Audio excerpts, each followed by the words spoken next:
Hi all, it feels great to reconnect. After a successful round of first level of interviews, you may be called in for a second round. This time around with the intention of sealing your association of employment with the recruiter. So in today's session, we shall take up the session on the art of negotiating salary in a job interview, which usually is taken up in the second round or the final round.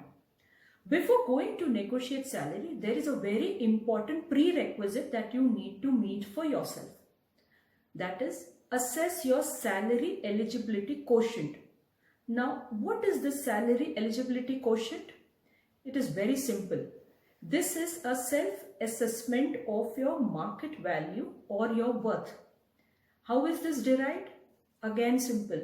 It is derived on the basis of your qualifications, skill sets, competencies, experience and exposure, tenure doing a certain type or types of jobs, your current and past designations, especially with respect to your leadership roles, if any, that you would have played or would have undertaken, your individual sectoral contribution, your past performance reviews in comparison to existing marketing statistics of salary figures in that particular role, sector, location, and the inflation rates of that region.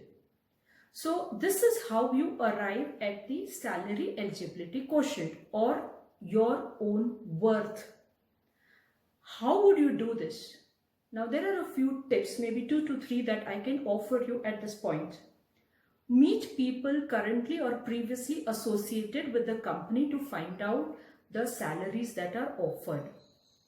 Secondly, read and research credible and dependable social media reviews and available market information, salary satisfaction surveys, etc. available on the net or social media. Thirdly, and most importantly, find out about the company's current and future financial stability. There are some websites which can help you do this job. Glassdoor salary survey review reports, websites like payscale.com, salary.com, LinkedIn, etc.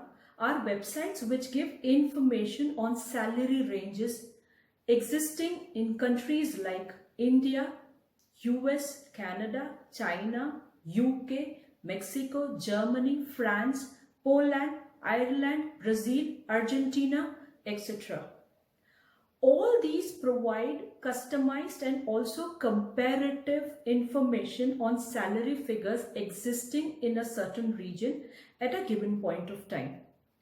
Most important, please remember, be fair to yourself while doing this exercise.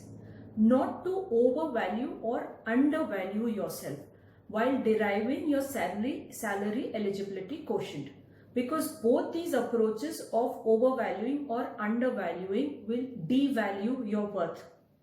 Once equipped with this information, you are all now ready to face the interview. Now, what is the overall demeanor for all interviews that you would go for?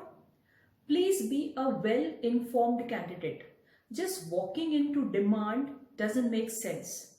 Remember, well-informed directly translate into a confident body language.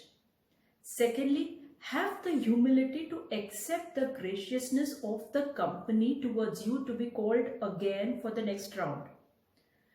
Thirdly, keep an open mind free of clutter, a mind which can engage in a stress-free, mature and transparent dialogue. Fourthly, remember to display a learning attitude towards the job that you would like to take up, not a I know all attitude. Keep a mind which is mentally sure and confirmed to contribute wholeheartedly to the job. If you have the good fortune to be associated in future with the company, it is very important that you keep an attitude of contribution. Not that only if I'm selected will I contribute. You need to keep that state of mind when you go for the interview, because this reflects in the way you speak. And most importantly, Remember, report on time and have the courtesy to apologize in case you're delayed due to some genuine, unavoidable circumstances. Now let us understand what happens when the topic of salary is approached. Usually, these are the two options which a candidate faces.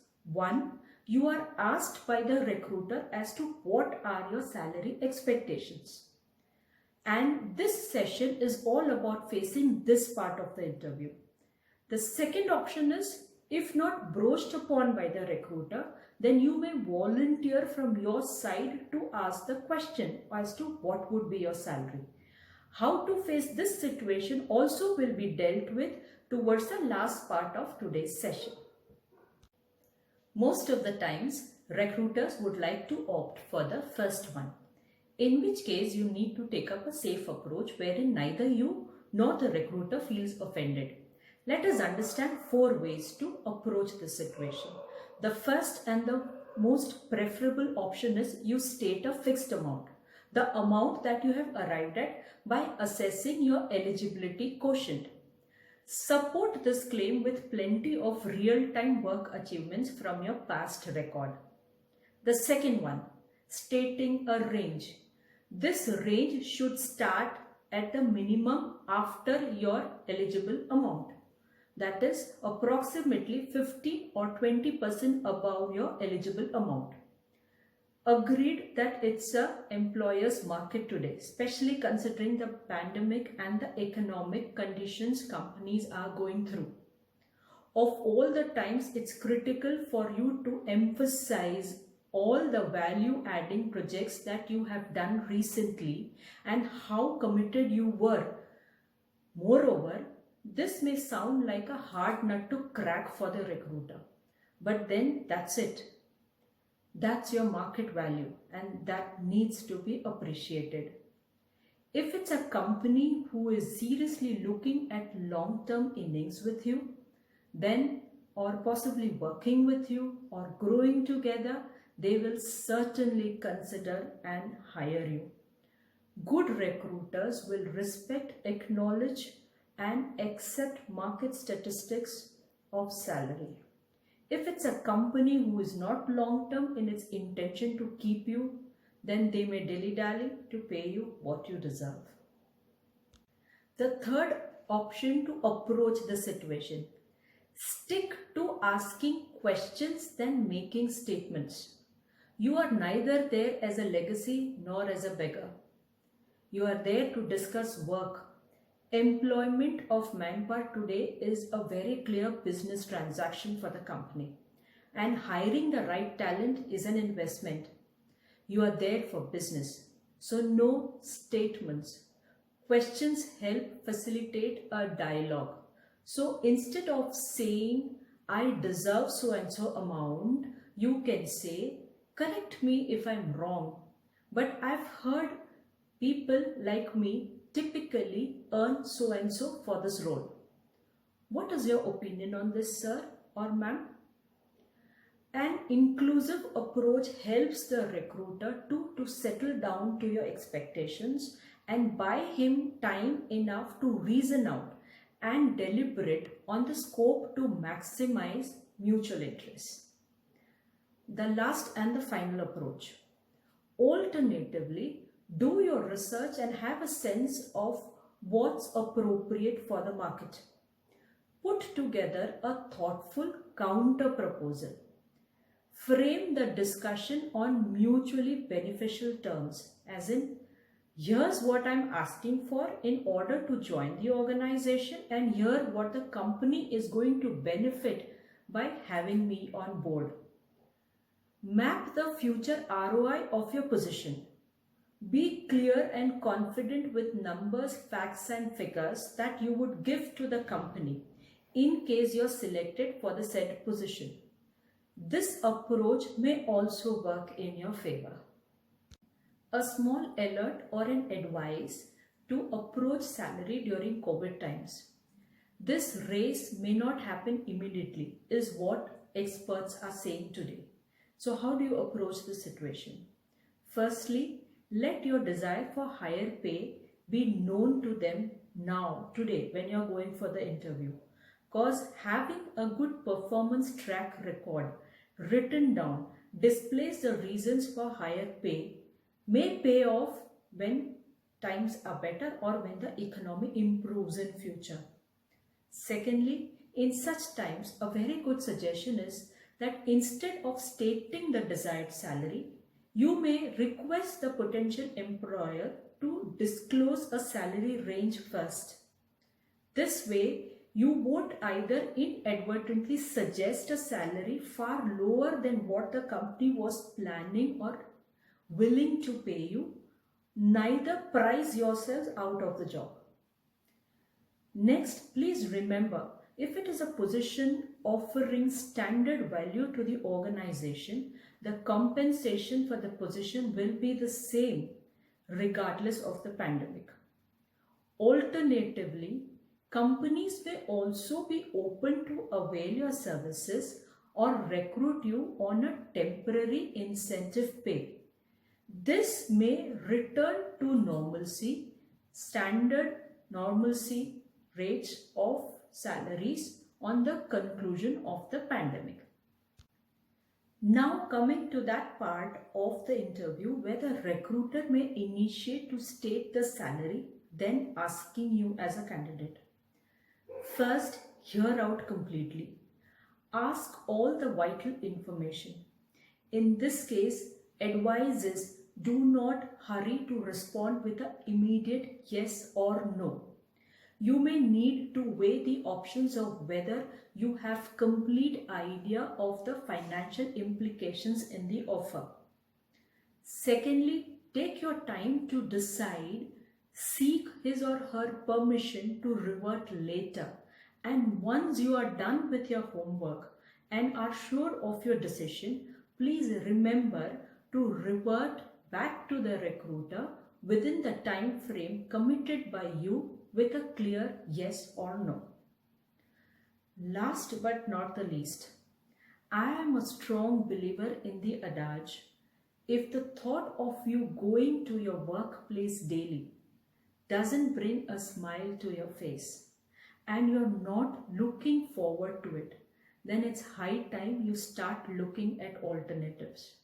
Because the workplace, apart from a good salary package, has many employee satisfaction parameters attached to it. Factors like these matter a lot. An inspirational boss or a leader to work with. Remember, they say you don't leave companies, you leave bosses. So don't miss the chance to work and learn with a great leader. For beginners in their career, it goes a long way to shape your career while you work with a great leader or a good boss. Secondly, what is the opportunity you get to grow in that company, to learn in that company? Factors like a good work culture. How is the work culture? Is it all inclusive? Is it a work culture which is value oriented, transparent, ethical? Factors like a great and supportive team composition. Factors like a remuneration package which includes goodies like flexible hours, work from home days, vacation days, transportation allowances or services, subsidized food and childcare, medical benefits for self and family, employee allowances, stock options, and many other such executive enhancements. So friends, please take your final call on the salary only after considering all the above factors too. It's in your best interest to be candidly informed on all this and all the above before taking the final call on the salary finalized. Here's wishing you great negotiations on your salary the next time you go for the interview. Hope you find the inputs in the video useful. Do like and subscribe to my channel and share the video with all you may feel may benefit from these contents. We'll look forward to your feedback. Thanks once again for your support. This is Susan signing off. I will be coming back to you soon with some more very useful topics. Take care and see you.